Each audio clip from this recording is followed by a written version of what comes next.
صاحب جو بھائی آپ ہرانے والے کا کہہ رہے ہیں کہ وقت کا خیال رکھا جائے اور واقعی رکھنا چاہیے، تو میں لکھ کر کے لایا تھا، اس میں 2 پیج تو میں نے نکال دیے، اب تو ہی سنا سکوں گا میں۔ حاضرین محفل السلام علیکم۔ آج جس محفل کو سجایا گیا ہے وہ ہمارے نور احمد جنجی صاحب، جن کی کتابوں کی بھی رونمائی ہے اور آج ان کی جو ہے وہ سالگرہ بھی ہے، اور ماشاءاللہ یہ پہلی دفعہ دیکھ رہے ہیں کہ جس دن کسی کی سالگرہ ہے اسی دن اس نے 2 بچوں کو جنم بھی دیا ہے، جس میں ایک بچہ اردو بولے گا اور ایک بچہ جو ہے وہ سندھی گا۔ تو یہ سائیں کی زبانوں سے محبت ہے، اور سائیں نے جس فراخ دلی کے ساتھ اور جتنی ضخامت سے شاعری کی ہے وہ قابل مبارکباد ہے۔ میں سائیں کو سب سے پہلے تو سالگرہ پر مبارکباد دیتا ہوں سر۔ ماشاءاللہ کتابیں تو آپ کی اتنی ہیں اور اتنی مبارکباد مل چکی ہے کہ اب میری ضرورت ہی نہیں پڑے گی۔ محترم پروفیسر نور احمد جنجی صاحب سندھی زبان و ادب کے بڑے اور کثیرۃ التصانیف ادیب و شاعر ہیں۔ ماشاءاللہ سندھی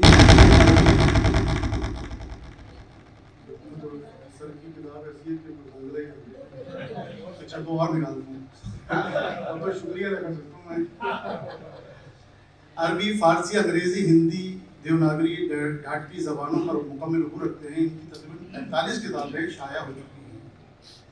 مشہور نامور شاعر شیخ ایاز صاحب کی شخصیت اور فن کے حوالے سے آپ کا کام قابل ذکر ہے۔ گزشتہ 9 سال سے ایک بزم درس لطیف کے تحت مختلف موضوعات پر لیکچر کا سلسلہ جاری ہے، جو شاہ صاحب نے بھی جس کا ذکر کیا ہے۔ اب میں سر کی کتاب پہ آ جاتا ہوں، 2 کے 3 نکال دیتا ہوں۔ صدائے جاں کا شاعر، صحرائے تھر کا شاعر، الفاظوں کا جادوگر، خیالات کا صحیح استعمال کرنے والا ایک پرگو اور خوش فکر شاعر محترم پروفیسر نور احمد جنجی صاحب کی کتاب صدائے جاں میرے زیر مطالعہ ہے۔ زیر مطالعہ رہی نہیں ہے، اس لیے ہے کہ سر نے ماشاءاللہ 232 جو ہے اس میں نظمیں لکھ دی ہیں، تو وہ پڑھتا ہی رہے گا انسان۔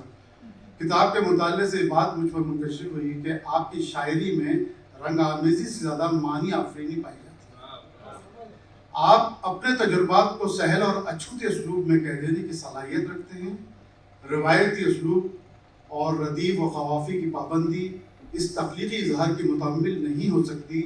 جنجی صاحب کی شاعری میں جذبات و احساسات کی گرمی، فکری دیوانگی دونوں یک رنگ ہو کر قاری پر ایک وجدانی کیفیت طاری کر دیتے ہیں۔ جو شاعر کہنا چاہتا ہے اس کا بھرپور ادراک ان کے الفاظ میں چھپے معنی کی تہہ داریوں سے جھانکتے نظر آتے ہیں۔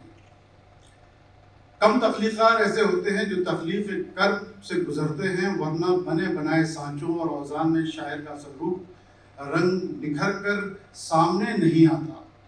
ممکن ہے بعض نظمیں روایت پرست قاریوں کے دلوں کو مسرور کرنے میں ناکام رہیں، لیکن شاعری صرف نور و نکھت اور رنگ آمیزی سے عبارت نہیں، بلکہ شاعری فکر انگیزی اور جذبے کی سچائی کا نام ہے۔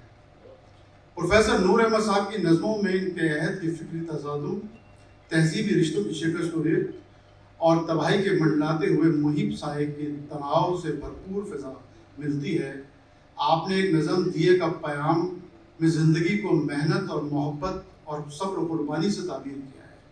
اس مجموعے میں بعض نظمیں بہت اچھی اور خاصے کی چیز ہیں، مثلاً صدائے روح، اپنی آگ، دنیا داری، چور بازاری، جدائی، نقش خاموش وغیرہ وغیرہ۔ ایک بہت ہی خوبصورت نظم موروں کا دیس اس بات کی غمازی کرتی ہے کہ شاعر یا ادیب کے تخیل کی دنیا کتنی ہی بلند، وہ اپنی مٹی سے جڑا رہنا چاہتا ہے۔ سرزمین اور اپنی ثقافت سے تعلق اس کی فطری سرزنش میں شامل ہوتی ہے۔ نظم کارونجر تم بھی شاعری، یہ عنوان نیا نہیں، لیکن شاعر نے اس میں ایک اچھوتا پن پیدا کر دیا ہے۔ ان کے کلام کی زبان بہت سادہ اور عام فہم ہے، لیکن خیالات کے برش نے جو رنگ بھرے وہ بہت ہی دیدہ زیب اور دلکش ہیں۔ ان کی باتیں اور فکر نئی نہیں ہے، لیکن سوچ کا دھارا اس فکر انگیز کو اور اچھوتا بنا رہا ہے۔ نور احمد صاحب اس طبقے سے تعلق رکھتے ہیں جہاں پروفیسر اقبال عظیم کا ایک شعر ہے کہ اپنی مٹی پہ چلنے کا سلیقہ سیکھو، سنگ مرمر پہ چلو گے تو پھسل جاؤ گے۔ اسی وجہ سے جنجیر صاحب تھر کی نرم گرم اور سرد ریت پر چلتے ہوئے اپنے تخلیقی سفر کو جاری رکھے ہوئے ہیں. کسی کی داد تحسین اور ستائش کی تمنا کے بغیر کام کیے جا رہے ہیں. مجھے امید ہے کہ آپ کی کتاب کو قبول عام اور بقائے دوام حاصل ہوگا. امید کرتا ہوں کہ ہم جلد آپ کی غزلوں کے مجموعے سے بھی مستفید ہوں گے. صبا اختر کا ایک شعر ہے آخر میں: ہم کو ہے فقط ریاضت شعری سے کام، ہم کو ہے فقط ریاضت شعری سے کام، سادات فن پہ داد کا صدقہ حرام ہے. تو سر ماشاءاللہ فن کے جو ہے سید ہیں، تو سر کو جو ہے وہ داد کا صدقہ نہیں چاہیے. اور آخر میں غالب کا ایک دعائیہ شعر آپ کے لیے کہ جان تم پر نثار کرتا ہوں، میں نہیں جانتا دعا کے. اللہ